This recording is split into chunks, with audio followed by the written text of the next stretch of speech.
내년 3월, 9월이면 제20대 대통령 선거가 있을 예정입니다. 이제 앞으로 7개월만 지나면 전혀 다른 대통령이 탄생하게 된다는 것입니다. 그러다 보니 정치적인 이슈를 다루기를 좋아하는 방송사들은 계속 누가 지지율이 높은지 앞다투어 보도를 하고 있는 것을 봅니다. 방송을 보면 국민들도 정치적인 색깔에 따라서 지지하는 후보가 다르게 나타나는 것을 우리는 봅니다. 나는 진보다, 나는 보수다. 그런 다양한 입장들이 있는 것을 우리는 볼 수 있습니다. 게다가 불을 지르는 것이 있는데 바로 유튜브 방송입니다. 일반 방송도 그렇습니다만은 이 유튜브 방송은 색깔이 완전히 달라요. 그래서 실질적으로 자기가 입장이 같은 이 유튜브 방송을 선택해서 듣고 TV도 그런 방향 속에서 보고 이해하다 보니까 오히려 자기가 가지고 있는 정치적 입장이 아주 편향되어지고 더욱더 공고해지는 것을 볼 수가 있습니다. 그래서 나와 입장이 좀 다르면 저 사람 친일파이냐, 그리고 더 나가서 저 사람 빨갱이 아니야 하면서 극단적으로 매도하고 미워하고 있는 것을 보게 되어집니다. 여러분, 이것은 균형 잡힌 시각이 아닙니다. 보수적 성향을 가지고 있는 사람들이 다 친일파도 아니고 진보적 성향을 갖고 있는 사람들이 다 공산당도 아닙니다. 나와 생각이 다르다고 해서 타도의 대상이 아닙니다. 우리는 다 대한민국 국민이며 서로 존중해야 될 서로 민주 시민들입니다. 여러분, 우리는 하나님 나라의 백성으로서 사명이 있다고 하는 것을 분명히 생각을 하면서 또한 대한민국 국민으로서의 사명도 있다고 하는 것을 기억해야 된다고 하는 것입니다. 그렇기 때문에 대한민국 이 나라의 가치를 존중히 여기면서 이 땅에 사는 사람들의 소리를 귀를 기울여 들을 필요성이 있다고 우리는 하는 것입니다. 특별히 이런 상황 속에서 교회 내에서 성도들 간의 정치적인 견해로 그 차이로 인해서 갈등이 있으면 안 될 줄 압니다. 내가 지지하는 당과 저 사람이 다르다고 해서 미워하거나 그것을 가지고 싸울 필요가 없다고 하는 것입니다. 진보든 보수든 대한민국이라고 하는 터전 위에서 세워지는 이념이에요. 건강한 나라를 만들기 위해서는 여러 가지의 생각이 모아져야 된다는 것을 우리가 기억해야 돼요. 하나님께서 우리에게 광복의 은혜를 주셨습니다. 그리고 지금까지 수많은 위기와 어려움을 극복하고 왔어요. 그렇다고 한다면 이런 어려운 과정을 겪고 이겨낸 이 나라가 잘되고 번영될 수 있도록 우리가 해야 되지, 자신들의 어떤 사고와 가치관과 조금 다르다고 해서 그것을 무시하면 안 돼요. 좀 포용적인 마음을 가져야 된다고 하는 것입니다. 대한민국은 어떤 한쪽들의 생각을 가지고 지탱할 수 있는 나라가 아닙니다. 다양한 국민들이 다양한 생각을 가지고 다양한 이야기들을 하게 될 때에 그것들이 모여 하나의 하모니를 이루는 거예요. 그래서 실질적으로 온전한 하나님이 원하시는 나라를 이 땅 위에 세워나간다고 하는 것을 기억해야 되는 것입니다. 여러분, 우리나라만 그런 게 아니에요. 이스라엘 민족의 역사 속에서도 수많은 어떠한 이념의 갈등과 자기들 주장 때문에 교회들이 그 나라가 어려움을 당했던 것을 볼 수가 있습니다. 우리는 지금 사무엘상을 통해서 사무엘 시대 때 일어난 일들을 보고 있습니다. 이 말씀이 우리에게 주신 의미가 매우 크기 때문에 오늘 우리가 이 사무엘상 말씀을 통해서 은혜를 받되, 특별히 6장에서 7장으로 이어지는 이 과정을 통해서 하나님 주신 은혜를 충만히 받기를 원합니다. 영상 보고 말씀 계속하겠습니다. 제가 이제 선교사였기 때문에 단기 선교 온 아이들이 항상 저를 보면 물어보는 질문이 있어요. 어떻게 선교사님이 되셨습니까?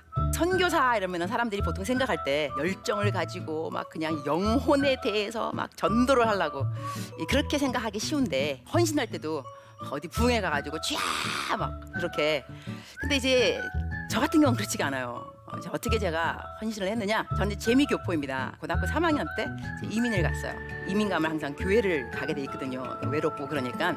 그래서 그 교회 언니, 그 목사님 딸이 부흥회 가자. 따라간 거예요. 근데 막 졸았어요. 열심히 막 졸고 있는데 언니가 일어나더라고. 예배가 끝났구나 드디어. 같이 일어났어요. 일어났는데 이 언니께서 뒤로 가야 되는데 앞으로 나간 거예요. 나는 앞으로 따라가죠. 왜 앞으로 갈까? 이 자리가 무슨 자리냐? 이 선교사가 되겠다고 헌신하겠다는 사람 다 나오라 그런 거야. 근데 내가 선교사 헌신한 거예요. 또 우리가 왜 이 선교 딱 그러면 주춤할 때 있잖아요, 그죠? 내가 할 수 있을까? 하나님을 향한 막 사랑이 없이는 이 전도가 될 것이냐? 나 하나도 그냥 신앙생활 잘하기도 힘든 마당에 이렇게 생각하기가 쉽습니다. 그런데 좀 생각을 달리할 필요가 있습니다. 누가 나를 부르는가? 하나님이 나를 부르면 하나님이 누구냐? 하나님은 사랑이시거든요. 사랑은 오래 참고 하나님이 오래 참으시는 분이에요. 그러면 나는 누구인가? 이 고린도전서 이제 1장 26절 그 말씀해 보면요, 형제들아 너희를 부르심을 보라. 육체를 따라 지혜로운 자가 많지 아니하며 능한 자가 많지 아니하며 문벌 좋은 자가 많지 않도다. 자격이 아무도 없다는 거예요. 그러니까 우리가 선교 가라 하면 나 돈 없어, 나 말재주 없어, 나 시간 없어, 내 스스로가 자격이 구비 안 됐다는 거 아니겠어요? 근데 그 영어 표현에 뭐가 있냐면 God doesn't call qualify, but God qualifies the call. 하나님이 자격 있는 사람을 부르는 게 아니고 사람을 불러놓고 난 다음에 자격을 구비시킨다는 거예요. 하나님이 우리를 부르시면 알아서 부르는 거 아니겠어요? 왜 나를 불러요? 나 뭐도 없는데 그 하지 말고 하나님을 그냥 믿으세요. 지혜 없는 거, 돈 없는 거 다 알아요. 그래도 부른 거 아니에요. 그러면 하나님이 채워주신다는 거죠. 나는 누구인가? 자격 없다. 걱정 말라. 하나님이 자격을 구비시켜 주신다. 그 다음에 우리는 가서 뭐 할 것이냐? 전도를 할 것이다. 즉슨 전도할 수 있게끔 하나님께서 이 복음의 통로로 만들어 주신다 하는 것입니다.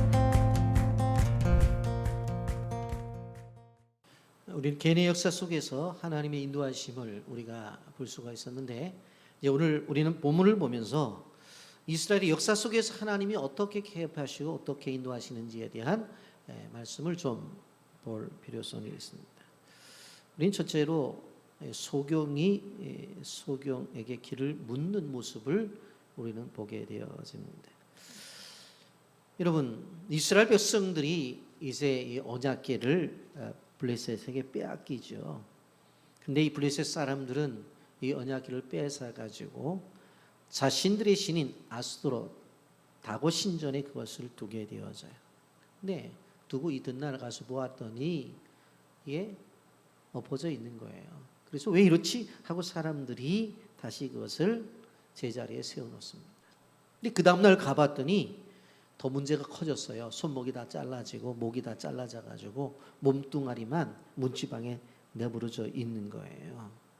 그러면서 그 아스돗에 독종 재앙이 임하게 된 거예요. 그래서 여기저기서 죽어 나가는 거예요.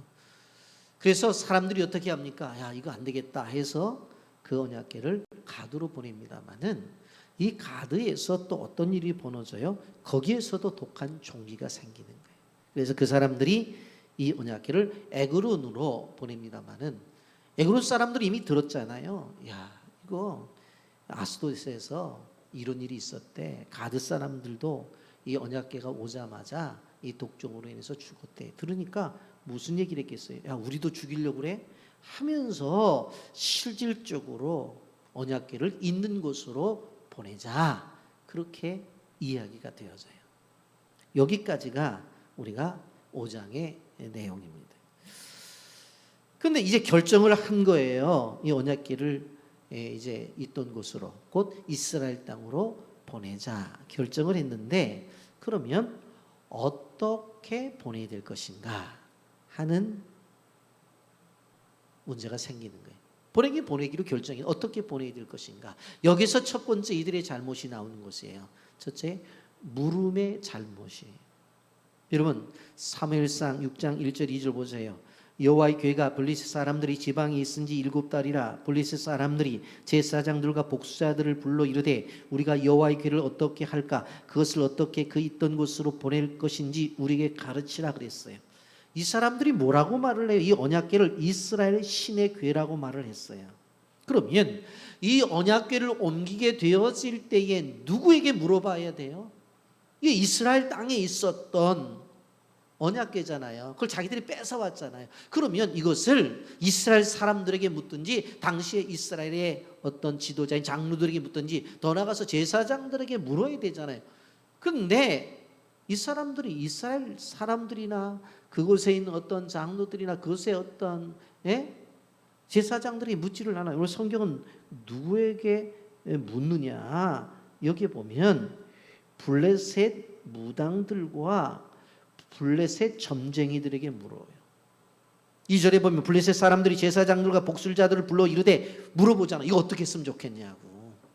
그러니까 실질적으로 언약궤를 보냄에 있어서 첫 번째 잘못된 것들은 물음에 대한 잘못. 여러분 어떤 사람이 세상을 살아가면서 내가 정말 믿음 생활을 좀 잘해야 되겠다. 그래서 예수를 믿기로 작정했어요. 그러면 누구한테 가서 물어봐야 돼요? 교회 가서 목사님한테 물어보든지 그게 부담스러우면 교회 안에 뭐 장로님들이나 권사님들한테 물어봐야 되는데 어디로 가서 물어보냐면 절간에 가서 스님 만나서 물어보는 거예요. 그런 것이라는 거예요. 첫째, 물음의 잘못이. 그래서 소경에게 길을 묻는 것이다. 그렇게 표현한 거예요. 두 번째, 재물 선택의 잘못입니다. 여러분, 이제 블레셋 무당들과 블레셋 점쟁이들에게 가서 물어봤더니 뭐라고 말을 하냐면 어디서 들었는지 모르지만 속건제를 드려야 된대요. 속건제. 근데 그 속건제를 드릴 때 제사를 드리게 되면 제물이 필요하잖아요. 근데 제물을 방백의 수요대로 금독종 5과 금지 5마리를 드려야 된다고 말을 하는 거예요. 여러분 오늘 사무엘상 6장 3절 4절 보세요. 그들이 이르되 이스라엘 신의 궤를 보내려거든 거저 보내지 말고 그에게 속건제를 드려야 할지니 그리하면 병도 낫고 그의 손을 너희에게로 옮기지 아니하는 이유도 알리라 하니 그들이 이르되 무엇으로 그에게 드릴 속건제를 삼을까 하니 이르되 블레셋 사람의 방백의 수요대로 금독종 5과 금지 5마리야 하리니 너희와 너희 통치자에게 내린 재앙이 같음이니라. 이렇게 말씀해요. 여러분 속건제를 드려야 된다. 속건제를 드려야 된다. 그 말은 맞아요. 그런데 여기에서 보게 되어지면 속건제를 드림에 있어서 제물이 무엇인가를 성경은 분명히 이야기하고 있는데 잘못된 걸 드려요. 그럼 먼저 속건제가 도대체 뭐냐? 속건제가 레위기 5장 15절 16절에 이렇게 말합니다. 누구든지 여호와의 성물에 대하여 부지 중에 범죄하였으면 여호와의 속건제를 드리되 내가 지정한 가치를 따라 송소의 세겔로 몇 세겔은 은혜에 상당한 흠없는 순양을 양떼 중에서 끌어다가 속건제로 드려서 성물에 대한 잘못을 보상하되 그것의 5분의 1을 더하여 제사장에게 줄 것이요 제사장은 그 속건제의 순양으로 그를 위하여 속죄한즉 그가 사함을 얻으리라 그랬어요. 속건제사가 언제 드린다고 그랬어요? 성전에 있는 성물을 더럽혔을 때에 속건제를 드린다고 그랬어요. 그러니까 이 말은 맞아요. 왜? 이스라엘 땅에 있는 언약궤를 자기들이 가져다가 다곤 신당에 넣었으니까 얼마나 이 모독한 행위를 한 거예요. 그러니까 실질적으로 속건제를 드린다는 것은 맞아요. 그런데 무엇이 문제입니까? 재물이 문제예요. 성경은 뭐라고 말을 했냐면 숫양을 드리라고 그랬어요. 숫것의 양. 숫것의 양. 그런데 이들은 블레셋의 제사장들과 복수자들이 가르쳐준 대로 금 독종 5과 금지 5마리를 제물로 드려요. 여러분 여기서 말씀하고 있는 수량은 예수 그리스도를 상징하는 그러한 제물이에요. 그런데 이들은 예수님을 상징하는 그 제물을 드리라고 순양을 얘기했는데 이들은 어떻게 하고 있어요? 바로 자신들이 다곤 신전에 드렸던 제물들을 그대로 갖다가 누구에게 드리는 거예요? 이 속건제를 하면서 드리겠다고 작정을 하는 것을 볼 수가 있습니다. 그러니까 잘못된 제물이죠. 여러분, 제사의 목적이 무엇입니까? 하나님을 기쁘게 하는 거예요. 그런데 제사의 목적이 하나님을 기쁘게 하고 있는 건데 지금 여기에 보게 되어지면 이 제사를 드림에 있어서 자신의 우상 제단에 드렸던 제물을 갖다가 하나님 앞에 드린다고 한다면 하나님이 기뻐하시겠는가? 이건 기뻐하지 않을 것은 분명해요. 여러분, 제사를 드릴 때 있어서 제물이 중요한 거예요. 여러분, 이들이 드렸던 금독정 5과 금지 5이 왜 잘못인가? 금덩어리로 만들었는데 이 가치가 얼마나 큰데 그렇게 말할지 모르지만 레위기 11장 29절에 그렇게 말하고 있어요. 땅에 기는 길 짐승 중에 내가 부정한 것은 이러하니 곧 두더지와 쥐와 큰 도마뱀 종류와 그렇게 말하고 있어요. 성경에서 두더지, 쥐, 도마뱀 종류는 이것은 부정한 것이라고 말을 하고 있어요. 그러니까 이렇게 말씀을 하고 있는데 그것을 금덩어리라고 해서 갖다 드린들 하나님이 기뻐하겠느냐. 그래서 이 사람들이 잘못은 무엇입니까? 바로 제물 드림에 있어서 잘못된 것을 드렸다고 하는 거예요. 그리고 세 번째, 제사를 드림에 있어서 목적 자체가 잘못되어 있는 것을 볼 수가 있습니다. 여러분, 사무엘상 6장 17절 18절 말씀 보세요. 블레셋 사람이 여호와께 속죄 제물로 드린 금 독종은 이러하니 아스돗을 위하여 하나요, 가사를 위하여 하나요, 아스글론을 위하여 하나요, 가드를 위하여 하나요, 에그론을 위하여 하나이며 그랬어요. 여러분, 지금 속건 제사를 드리는 것은 이들이 실질적으로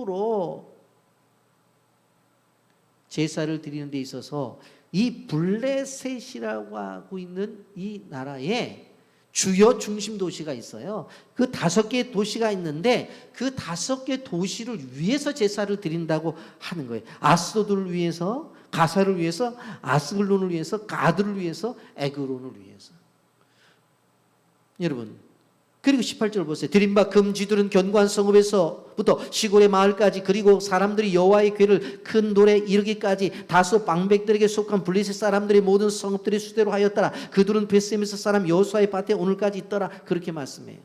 여러분, 이 10절 18절을 우리식으로 말한다면 하나님 앞에 제사를 드리는데 오늘은 서울 특별시를 위해서 드린다. 오늘은 바로 이 인천광역시를 위해서 우리가 제사를 드리고 제물을 드린다. 또 이것은 부산광역시 뭐 이런 식으로 제사를 드리고 제물을 드린다는 거예요. 제사를 드리는 것은 분명한데 목적 자체가 뭐예요? 하나님 앞에 영광이 아니라 자기들을 위한, 그것을 이야기하잖아요. 성읍에서부터 시골 마을까지, 성읍에서부터 시골 마을까지, 그리고 사람들이 여호와의 궤를 큰 돌에 이르기까지, 사람들까지. 그러니까 결국은 예배가 하나님 앞에 영광이 아니라 이 땅 위에 살아가는 사람들이 목표가 되었어. 이게 잘못된 거예요. 3가지의 잘못을 말씀드렸습니다. 첫째는 물음의 잘못이고, 두 번째로는 속죄, 제물의 잘못이고, 세 번째로는 바로 목적의 잘못이라고 하는 거. 오늘날 우리가 이 사실을 기억하면서 하나님께서 원하시는 신령과 진정한 제사가 무엇인가를 생각해 봐야 돼요. 끊임없이 우리가 하나님께 묻고, 그리고 우리가 제물됨에 있어서 하나님이 가장 좋아하시는 제물은 뭐예요? 우리 자신이라고 그랬어요. 우리 자신을 하나님 앞에 드린. 로마서 이렇게 말했잖아요. 너희를 산 제사로, 제물로 드리라고 그랬죠. 그리고 제사의 목적은 하나님의 영광을 위해서. 이 3가지. 자, 그렇다고 한다면 이렇게 진행되어지는 과정 속에서 또 하나의 기가 막힌 일이 하나 벌어져요. 그것이 뭐냐면 베세메스로 가는 두 암소에 대한 이야기가 삽입이 되어져 있는 것을 볼 수가 있습니다.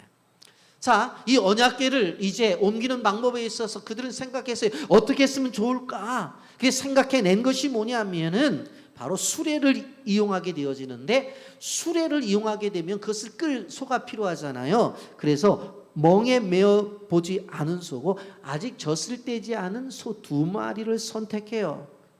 그런데 지금 젖을 떼지 않았으니까 송아지가 엄마 젖을 먹어야 되는데 그 송아지는 집에다 가둬버려. 그리고 소 2마리, 어미소만 데려두고 이 수레를 끌게 하는 거예요.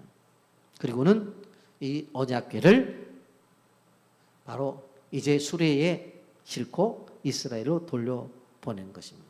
그런데 이렇게 한 이유가 있었어요. 그 이유가 뭔가 하면 지금 이들은 생각을 했어요. 자, 이 소가 어떤 소냐? 멍에를 매지 않은 소잖아요. 얼마나 힘들겠어요. 여러분, 이 멍에는 계속 매갖고 여기 굳은 살이 배겨야 되는데 아직까지 멍에도 매지 않은 소니까 얼마나 힘들겠냐고. 그리고 또 지금 어떤 상황이에요? 지금 새끼를 낳아서 매 하고 오면 그래 젖 먹어라 젖 먹어라 젖 먹어라. 어머니가 퉁퉁 부른 젖을 줘가지고 그 소가 좋아할 때 얼마나 그 엄마 소가 좋아했겠느냐고. 그런데 그런 소를 가져다가 어떻게 해요? 그 모든 그들이 가지고 있는 것을 다 빼앗아 버리고 무엇을 하게끔 하는 거예요? 이 언약궤를 맨 수레를 끌라고 얘기를 하는 거예요. 그런데 무엇을 하고 얘기를 해요? 만약 이 소가 아무 행동도 하지 않고 그냥 그 수레를 끌고 이스라엘 땅으로 가면 이건 하나님의 뜻 속에 이루어진 거고, 이게 나 힘들어서 못하겠다고 뭐 이게 어깨가 무거워서 못하겠다고 뭐 뿌리치든지 아니면 하고 우는 자기 새끼 소리를 듣고서 나 이거 못하고 젖 먹이러 가야 된다고 가버리면 이거는 지금까지 있었던 모든 일들이 우연이다, 그렇게 생각을 하기로 한 거예요. 그리고 진행을 해요. 그런데 어떤 일이 벌어지느냐? 9절 말씀 보세요. 보고 있다가 만일 걔가 그 본약 길로 올라가서 베스메스로 가면 이 큰 재앙은 그가 우리에게 내린 것이 그렇지 아니하면 우리 친 것이 그의 손이 아니요 우연히 당한 것을 알리라. 이런 생각을 한 거예요. 여러분, 한번 그 소의 입장 속에서 한번 생각을 해보세요. 얼마나 억울해요. 이제 새끼 낳아가지고 젖 먹이고 매일매일 즐겁게 생활을 하는데 이 자기 새끼를 그냥 집에 가둬버리고 자기 보고 멍에를 매라는 거예요. 자기는 아직까지 멍에도 매보지 않았는데 얼마나 힘들겠어요. 근데 멍에를 매게 하고 그리고 젖 먹이는 송아지가 따라올까 봐 집안에 가둬버리고. 여러분, 암소가 너무 힘들었어요. 그래서 오늘 12절 말씀 보세요. 암소가 베세메스로 길로 가로 행하여 데르러 가며 갈 때 울고 좌우로 치우치지 아니하였고 블레셋 백성들은 베스메스 경계선으로 따라가니라 그랬어. 여러분, 실질적으로 이제 이스라엘 땅 베스메스로 가는 상황 속에서 이 새끼 송아지들이 엄마 보고 싶다고 엄마 젖 달라고 음메 우니까 이 어미들이 어떻게 해요? 울었다고 그랬어요. 그런데 좌우로 치우치지 않고 베스메스 경계선을 따라가는 거예요. 그리고 이 암소들이 베스메스에 도착한 다음에 제물이 되어서 죽어요. 오늘 14절에 보면 수레가 베스메스 사람 여호수아의 발 큰 돌 있는 곳에 이르러 선지자 무리가 수레에 나무를 패고 그 암소를 번제물로 여호와께 드리고, 그렇게 말씀합니다. 자, 그렇다고 한다면 이것이 2마리의 암소가 행한 건데 이 성경에 기록이 되어진 것은 분명히 교훈을 주려고 한 거잖아요. 그러면 도대체 이것을 통해서 하나님이 우리에게 주시고자 하시는 교훈이 무엇인가? 첫째는 서로 협동해서 사역을 해야 된다라고 하는 것입니다. 여러분, 2 암소가 이제 수레를 끌고 가게 되어질 때 마음이 맞았어야 되는 거예요. 여러분, 보조를 맞추어서 목적지까지 갔다는 것을 볼 수가 있습니다. 여러분, 우리나라는 농사를 지을 때 소 1마리를 앞에 놓고 쟁기질을 하거든요. 그래서 농부가 손으로 잡고 큰 줄로 이랴 쩌쩌쩌쩌 그러면 가요. 워 그러면 쓰고 고삐를 딱 당기면 뒤돌아서고, 그렇게 한단 말이에요. 그런데 많은 나라에서 소 1마리로 쟁기를 가는 것이 아니라 2마리로 하는 경우들이 많아요. 여러분, 이스라엘도 마찬가지예요. 2마리를 두었다고. 그러면 둘이 함께 움직여야 되는 것이지, 1마리는 가고자 했을 때 1마리는 난 못 가겠다고 한다면 이건 안 되는 거예요. 한 마리는 야 가자 그랬는데 한 마리가 나는 우리 새끼가 젖달라고 그래서 난 못 가겠어. 그리고 가버리면 이게 되겠느냐고. 그런데 여기 두 마리가 함께 한 마음으로 움직였다고 하는 것입니다. 이것이 소의 움직임입니다. 그러나 우리는 여기서 우리 귀한 신앙의 자세를 우리는 발견해야 된다는 거예요. 서로 협력이라고 하는 게. 분명히 하나님의 뜻이 있어요. 하나님의 비전이 있어요. 그것을 이루고자 하는 나의 열정이 있어요. 그런데 나는 저 권사 때문에 못하겠대. 저 장모 때문에 못하겠다는 거예요. 저 집사, 나 그 사람하고 일할 수가 없다는 거예요. 아니 뭐 꼴도 보기 싫은데 무슨 사역을 해? 못하겠다는 거예요. 비전은 있어요. 하나님의 뜻도 있어요. 난 하고 싶은 거예요. 그런데 사람 때문에 못하겠대. 여기에서는 무엇을 배워요? 그렇게 하지 말라는 거예요. 그렇게 하지 말라. 그렇게 하지 말아라. 또 한 가지, 사명을 받았으면 저버리지 말아라. 예? 여러분, 두 암소가 벅개를 든 수레를 끌고 길을 나섰을 때에 젖 먹는 어린 소들이 얼마나 울었겠어요. 음매하고. 이 어미소들도 음성을 들었을 거예요. 얼마나 마음이 동할 수가 있었겠어요. 그런데 여기서 보세요. 울면서나 자로나 우노나 치지 않았어요. 12절 말씀, 암소가 베세메스로 길로 바로 행하여 대로로 가며 갈 때 울고 좌우로 치우치지 아니하였고 블레셋 방백들은 베세메스 경계선까지 따라가나. 뒤에 사람들이 쭉 따라가는데 이 어미소가 어흥 운다니까요. 음매 울어요. 우는데 뒤를 돌아보지 않고 앞만 보고 가는 거예요. 소들을 통해서도 어떻게 해야 되는지 모습을 이렇게 보여주고 있잖아요. 예수님이 제자들에게 뭐라고 말씀하셨어요?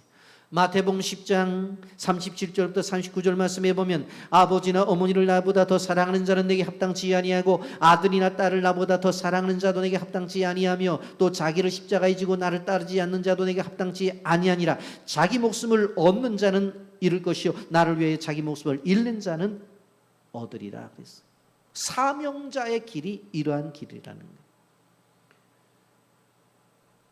주님이 원하시는 대로 살아가야 된다는 것이에요. 그런데 세상은 어떻게 해요? 우리를 유혹해, 우리를 사명자임에도 불구하고 꼭 그렇게 해야 되느냐? 그렇게 말을 해요. 꼭 애 띄워놓고 해야 돼. 아, 저 우는데 저 줘야 되지 않아. 꼭 가정을 떠나야 돼. 그래서 선교지로 가야 돼. 자꾸 우리에게 그렇게 얘기를 해요. 세상은 유혹과 세상은 우리에게 우리 자존을 세워서 실질적으로 하나님의 사역을 하지 못하게 하는 거예요. 이럴 때 베세메스를 향해서 묵묵히 걸어갔던 두 암소처럼 이러한 모습이 있어야 된다고 하는 거예요. 세 번째로 사명자가 가지고 있는 온전한 헌신의 모습을 보여줘요. 여러분, 두 마리 암소가 맡겨진 일에 잘 감당을 했어요. 아무리 새끼가 울어도 갔잖아요. 짊어지고 어깨가 아파도 갔잖아요. 갔다고요. 끝까지 갔잖아요. 여러분, 책임을 다했죠. 그러면 우리식으로 하면 어떻게 해야 돼요? 아이고, 멍에도 안 맸던 소가 멍에 맸으니까 얼마나 힘들었겠냐. 아유, 수고했다. 그러고 멍에를 풀러주고 그 다음에 여물을 갖다 주면서 니들이 좋아하는 이 콩잎이야. 콩잎인데 그 속에 야 우리가 콩도 좀 넣어놨어. 뭐 그러면서 수고했다고 그래야 되잖아요. 그런데 여기 14절 보세요. 수레가 베세메스 사람 여호수아의 밭 큰 돌들에 있는 곳에 이르러 선지라. 무리가 나무를 베고 그 암소들을 번제물로 여호와께 드리고 그랬어. 아니, 사람들이 선지자라고 하는 사람이 달려들어 가지고 어떻게 해요?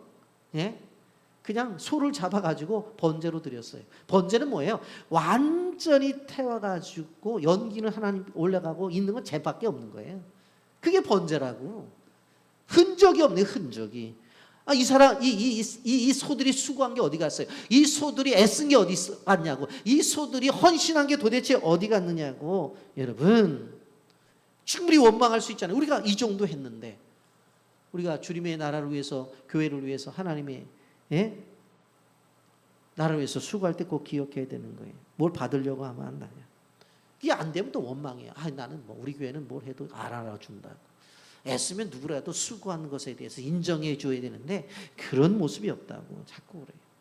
여러분, 베세메스로 향하는 두 소를 보세요.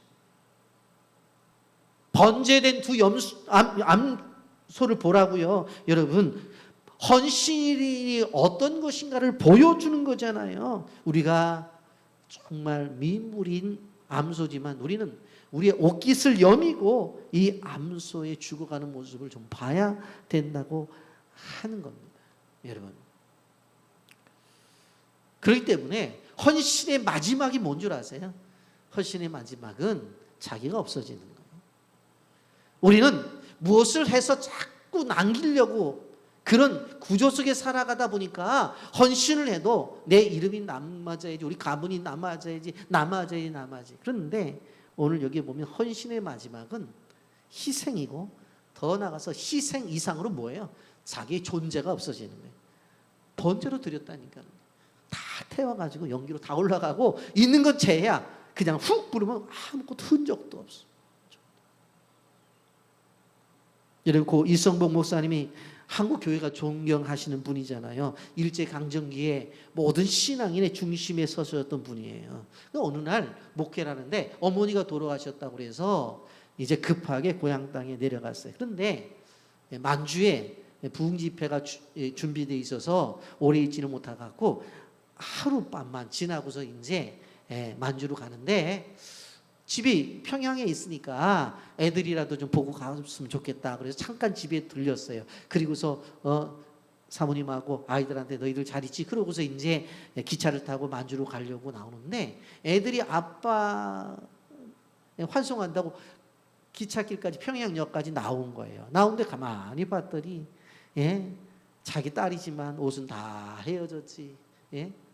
운동화는 다 떨어졌지. 거기에 구멍난 신발을 신고 있는 애들을 보니까 목사님이면 너무 마음이 아픈 거예요. 그래서 시간을 좀 내가지고 저쪽 부흥회 좀 연장시키고 시간을 내서 며칠이라도 있으면서 애들 옷이라도 사주고 신발이라도 사주고 좀 품에 안고 하룻밤이라도 잤으면 좋겠는데 하고 막 갈등이 막 있는 거예요. 갈등이. 그랬는데 하나님께서 그 순간에 오늘 이 본문 말씀을 하나님께서 주셨어요.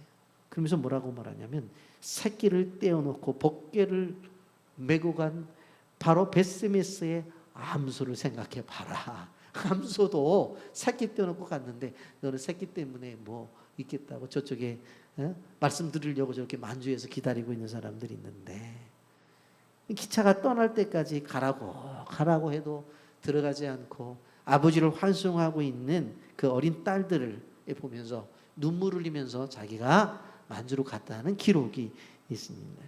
여러분, 그때 들은 음성이 뭐예요? 사랑하는 종아, 너는 주의 멍에를 메고 가는 소와 같다. 뒤를 돌아보지 말고 앞만 향해 걸어라. 그래서 갈 수가 있었다고 하는 것이. 여러분, 우리에게 분명한 비전이 있고 하나님께서 우리에게 주신 분명한 부르심이 있어요. 그런데 자꾸 그 사명의 길에서 우리를 떼어놓는 것들이 있다. 도대체 내가 사명의 길을 가져고자 했을 때 나를 떼어놓는 게 도대체 뭔가를 생각해 봐야 돼요. 근데 분명 오늘 본문에서 보면 손은 그들에게 주어진 메어보지 않았던 멍이기 때문에 힘들기 때문에 안 하려고 할 수도 있었을 거예요. 그리고 비록 소지만 송아지가 엄마 하면서 젖달라고 울었을 거예요. 그런데 사명을 위해서 어떻게 했어요? 그거를 다 버리고 사명을 이루기 위해서 가잖아요. 그런데 우리는 실질적으로 하나님으로 주신 사명이 있음에도 불구하고 이 사명과 단절되어지는 것들이 있어요. 그것이 도대체 뭐냐고요. 우리는 이 본문을 통해서 우리가 정말 비록 소지만 소가 움직이고 있는 행동 속에서 우리가 도전을 받는 거예요. 여러분, 그러면서 마지막 이 본문을 통해서 꼭 기억하고 우리가 나가야 될 것이 뭐냐면, 은혜의 기회를 은혜되게 하라라고 하는 거예요. 따라서 하십시오. 은혜의 기회를 은혜되게 하라. 은혜의 기회를 은혜되게 하라 그랬어요. 우리가 블레셋 사람들을 한번 보기로 하네요. 블레셋에 이 언약궤가 처음에 아스도렛에서 그 다음에 가드에서 에그론으로 가잖아요. 이렇게 블레셋 땅에 있었단 말이에요. 여호와의 법궤를 자기들의 신 다곤 신전에 두었는데 처음에는 넘어졌다가 그 다음엔 어떻게 되어서요? 그 다음 날은 손목 짧히고 목 달아나고 몸뚱아리만 이 동네 저 동네 굴러다녔잖아요. 여러분, 이런 일이 거듭되자 그들에게 두려운 마음이 생긴 거예요. 그래서 이 여호와의 법궤를 이스라엘로 돌려보내기로 작정을 했어요. 그리고는 이게 하나님의 뜻이냐 우연이냐 그것을 가름하기 위해서 수레에다가 언약궤를 짓고 지금 두 암소를 이용하고 있는 것입니다. 그리고는 바로 이 두 암소가 끌고 나가는 것을 뒤에서 보고 있는 거예요. 여러분 한번 생각을 해보세요. 자신들이 언약궤를 승리하면서 가지고 왔다고요. 전쟁 승리 속에 이루어진 거죠. 그렇다고 한다면 그것을 가지고 와서 아곤 신당에 넣는데 아곤 신당이 하룻밤에 쓰러져 다시 세우다 놨어요. 제가 처음에 말씀드리면서 이 본문에 있을 때 뭐라고 말씀했어요?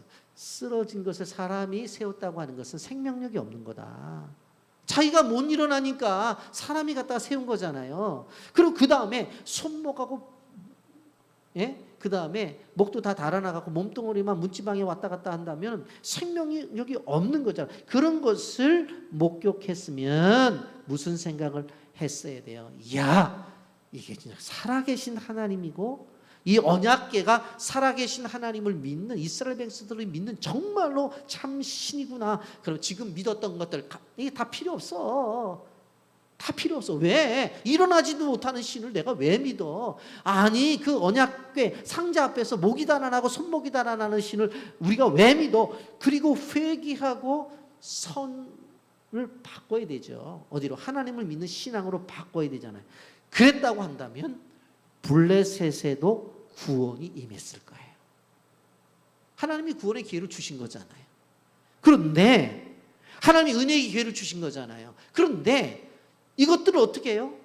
자기네들이 감당하지 못하겠다고 해가지고는 아스돗 사람들이 야 너희들이 받아봐. 뭔데? 아니 받아봐봐. 가도 거기가 아니고 거기도 독종이 생겼어요. 죽으니까 이거 안 되겠다. 에그론 사람에게. 그러니까 에그론 사람들이 야 니들이 죽은 다음에 우리도 죽게 하려고 그래. 와 우리 못 받겠어 하고 그러면 이스라엘로 보내자고 그렇게 말을 하잖아요. 여러분 블레셋에게도 구원의 기회를 주신 거예요. 근데 은혜의 기회를 은혜되게 못하고 그거를 결국은 어떻게 되어져요?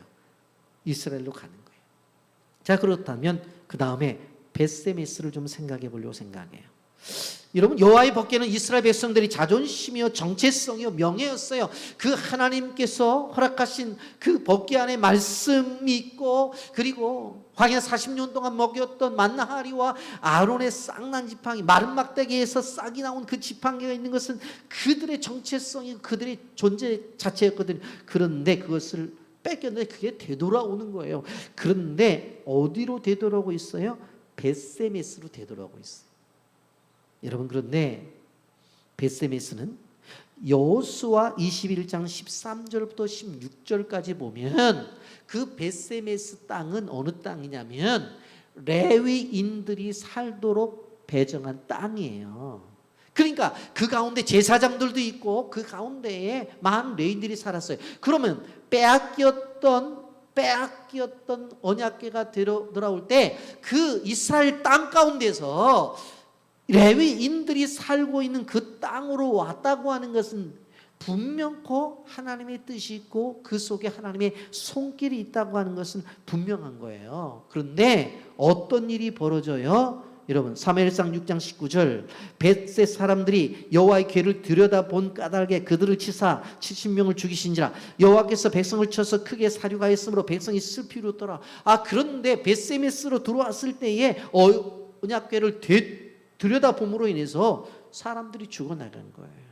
여러분 사무엘하 6장의 우사 이야기가 너무나 비슷합니다. 사무엘하 6장 6절 7절에 보면 그들이 나곤의 타작마당에 이르러서는 소들이 뛰므로 우사가 손을 들어 하나님의 궤를 붙들었더니 여호와 하나님이 우사가 잘못함으로 말미암아 진노하사 그를 그곳에서 치시니 그가 거기 하나님의 궤 곁에서 죽으니라 그랬습니다.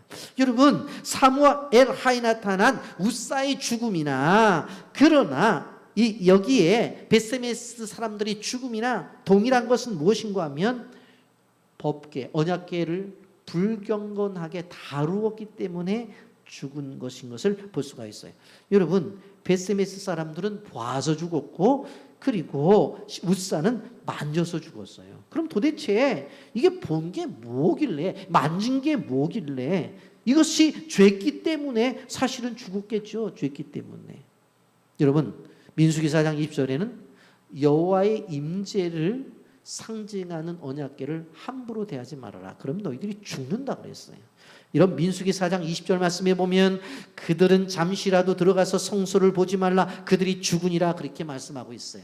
그러니까 하나님의 임재가 나타나는 거룩한 현장을 잘못된 태도로 대하게 될 때는 결국 죽는다.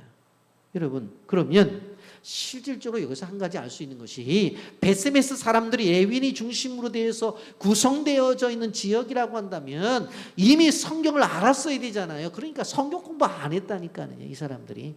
그러니까 모르는 거예요. 그리고 성경을 알았다고 한다면 이거 잘못했으니까 하나님 용서를 구합니다. 용서를 구했어야 되는데 회개나 용서함이 없이 그것을 또 블레셋 사람들처럼 어디로 옮기냐면 기럇 여하림으로 옮겨요. 여러분, 사무엘상 7장 1절 2절입니다. 기럇 여하림 사람들이 와서 여호와의 궤를 옮겨 산에 사는 아비나답의 집에 들여놓고 그의 아들 엘리아사를 거룩하게 구별하여 여호와의 궤를 지키게 하였더니 궤가 기럇 여하림 집에 들어간 날부터 20년 동안 오래 있으니라. 이스라엘 온 족속이 여호와를 사모하니라 그렇게 말씀합니다. 기럇 여하림 사람들이 그 이야기를 듣고 그럼 우리가 무엇이지 하고 가가지고 기럇 여하림 사람들이 여호와의 궤를 옮겨서 산에 사는 아비나답의 집에 옮겨요. 그리고 그 집의 아들 엘리아사를 거룩하게 구별해서 여호와의 궤를 지키게 했던 것을 볼 수가 있습니다. 여러분, 이 본문을 볼 때 가볍게 보지 마세요. 그리고 그 집안에 20년 동안 있어요. 여러분, 아비나답의 집 나오잖아요. 지역은 기럇 여하림이라고 하는 지역. 그리고 그 지역에 아비나답의 집이 나고 그 집에 엘리아살이라는 아들이 나오잖아요. 여러분, 여기에서 우리는 기도의 제목을 끄집어내야 되는 거예요. 여러분, 기럇 여하림 사람들이 여호와의 궤를 모시고 와요. 그리고 구별해서 아비나답의 집에 들여놓고 그 안에 엘리아살이라고 하는 아들을 지키게 하면서 20년 동안 지키게 되어지는데 오늘 2절 말씀에 보면 온 족속이 여호와를 사모했다고 그랬어요. 여러분 생각해 보세요. 여호와의 법궤가 기럇 여하림에 있었는데 많은 사람들이 어떤 생각을 했겠어요? 세계 모든 사람들이 예루살렘에 성전이 있어서 예루살렘에 했던 것처럼 늘 얘기했잖아요. 지금 여호와의 언약궤가 왜 있잖아. 아니 기럇 여하림에 있죠. 누구 집에 있지? 아비나답에 있지. 그 언약궤를 지키는 사역을 누가 해? 엘리야살이 하잖아. 20년 동안 그 이름이 끊임없이 드러나고 끊임없이 이야기되어지고 끊임없이 알려진 거예요. 수많은 사람들이 엘리야살이 그 사역을 잘 감당하게 해달라고 기도 안 했겠어요? 옛날에 사건을 알고 있는데 아비나답의 복을 주셔서 정말 그렇게 어려운 과정 속에서 이 언약궤를 지키고 있는 하나님 축복을 해달라고 안 했겠냐고 기도했지. 예? 기럇 여하림 지역 사람들을 위해서 기도 안 했겠어요? 그러니까 결국 무엇인가 하면 바로 기럇 여하림으로 이제 하나님의 축복권이 간 거예요. 몇 년 동안? 20년 동안. 그런데 여러분 또 한 가지 우리가 알아야 될 것은 기럇 여하림 집에 있다가 나중에 다윗이 왕이 된 다음에 그것을 가지고 다윗성으로 옮기는 과정 속에서 그때도 술에 이용하고 그랬잖아요. 그리고 우사가 만졌다가 죽잖아요. 그래갖고 다윗이 놀래가지고 이거 안 되겠다 그러고 자기 집으로 도망가 버려요. 사실은 그래서 오벳 에돔이라고 하는 사람의 집에 이 언약궤가 있게 되는데 얼마나 했냐? 3개월 밖에 없어요. 그런데 그 3개월 있을 동안에 하나님이 엄청난 복을 오벳 에돔의 집에게 복을 주셔요. 여러분. 그리고 나서 나중에 다윗이 성에 들어가서 이게 왜 이런 일이 벌어졌지? 이 언약궤는 제사장들이 메고 움직이는 건데 수레에 실었구나. 그러면서 다 성경을 찾아서 깨닫고서 이제 성경적 방법으로 하잖아요. 그래서 이 언약궤가 돌아간단 말이에요. 여러분, 이 과정 속에서 우리는 여기서 한 가지 무엇을 생각해요? 아비나답의 집과 그리고 오벳 에돔의 집을 생각해 봐야 돼요. 이게 하나님의 축복. 그리고 그 안에서 우리가 생각해 봐야 돼요. 엘리아살이라고 하는 실질적으로 자녀가 있잖아요. 여러분, 이 자녀에게 주신 축복, 여기서 오늘 기도의 제목을 여러분들이 끄집어내서 정말 우리가 살고 있는 이 나라, 제가 도입 부분에 말씀드렸잖아요. 나라 가볍게 생각할 거 아니라고 말씀했잖아요. 이 나라, 이 민족, 그리고 여러분이 살고 있는 만수동이면 만수동, 논현동, 송도면 송도, 이 지역 놓고 여러분들이 늘 하나님의 복을 달라고 그렇게 기도를 하고 더 나가서 아비나답의 집처럼 우리 집안 그리고 그 가정의 자녀들을 위해서 기도해야 된다고 하는 것입니다.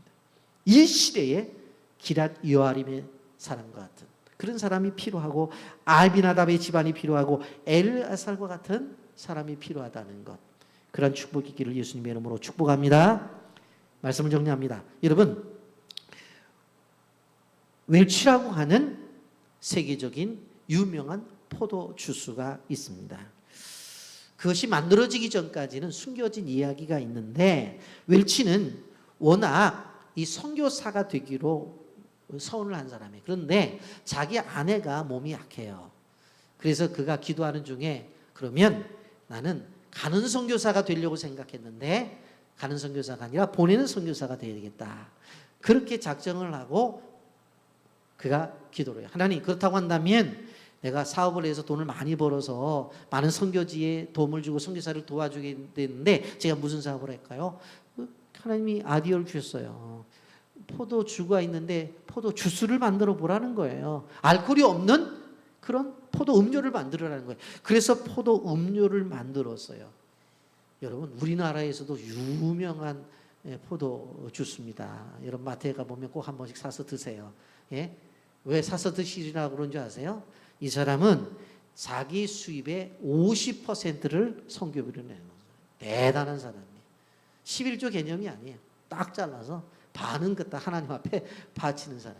그때부터 이 사업이 되어가지고 되게 잘 돼가지고 그냥 수입의 50%를 잘라가지고 그냥 선교비로 하나님 앞에 내었어요. 여러분, 우리는 기억해야 되는 것이 분명한 비전이 있어요.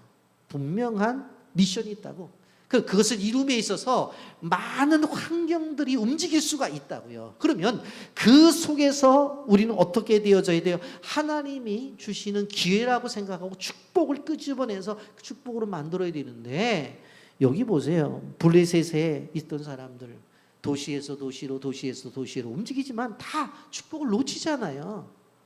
여러분, 이스라엘 땅으로 돌아왔다니까는. 그런데 베세메스 사람들은 이스라엘 땅, 그 레위인을 중심으로 해서 이룬 사람들이더라도 하나님의 복을 놓치잖아요. 그럼 결국은 누가 가져가는 거예요? 기랏 여아림 사람 가져가는 거고, 그 지역의 아비나답의 집안에서 엘르아살 축복을 가져가잖아요. 여러분, 웰치라는 사람은 환경이 바뀌지만 그 속에서 어떻게 해요? 하나님의 축복을 만들어내잖아요. 그리고 사명을 이루어내잖아요. 그래서 웰치 포도주스를 만들어냈습니다. 여러분, 우리는 기억해야 됩니다. 우리는 블레셋에서 이스라엘 땅으로 돌아가는 이 언약궤를 바라보면서 우리는 생각을 해봐야 돼요. 여러분, 그래서 오늘 제가 설교 제목을 뭐라고 했어요? 언약궤가 돌아오는 길목에서라고 그렇게 정했어요. 언약궤가 돌아오는 길목에서 도대체 어떤 일들이 있었는가? 어떤 일들이 있었는가? 여러분, 우리는 이 말씀을 생각하면서 하나님은 하나님의 뜻을 끝까지 이루는데 절대적으로 우리가 사명의 길을 포기해서는 안 되겠다, 그런 생각을 해야 돼요. 로마가 온 유럽을 통치했을 때 실질적으로 이 사도 바울은 복음 전파의 사명만을 붙잡고 헌신하게 되었어요. 때로는 배척을 받았고 때로는 박해를 받았어요. 원수들의 공격을 받았지만 끊임없이 그의 목적인 복음 증거는 끊어지지 않았던 것을 바라볼 수가 있습니다. 주변에 그를 도와주던 동역자들도 다 떠나버렸어요. 그럼에도 불구하고 그는 홀로 가지만 사명의 길을 간 것이, 나이가 들었지만 사명의 길로 걸어갔어. 여러분, 우리도 기억해야 돼요. 사명자는 원래 그래야 되는 거예요. 우리가 주님의 어떠한 인도하심 속에 사명자로 부르심을 받았다고 한다면 그 마음속에 끌어오르는 열정을 식어져서는 안 된다고 하는 것을 꼭 기억하시기를 바랍니다. 여러분, 모세의 모습을 보셔야 돼요. 떨기나무에 불은 붙었지만 어리게 그 나무는 타지는 않는 거예요. 그것이 진정한 열정이에요. 열정은 사라지지 않는 거예요. 여러분, 사명이 있고 감당할 일이 있고 목적이 있는 사람은 축복을 받은 사람이라는 사실을 꼭 기억하시면서 오늘 본문 말씀을 통해서 나의 인생의 여정 속에서 절대로 축복을 포기하지 말고 하나님이 기회 주신 것들을 나의 축복으로 만드는 귀한 백성들이 되기를 예수님의 이름으로 축복합니다. 아멘.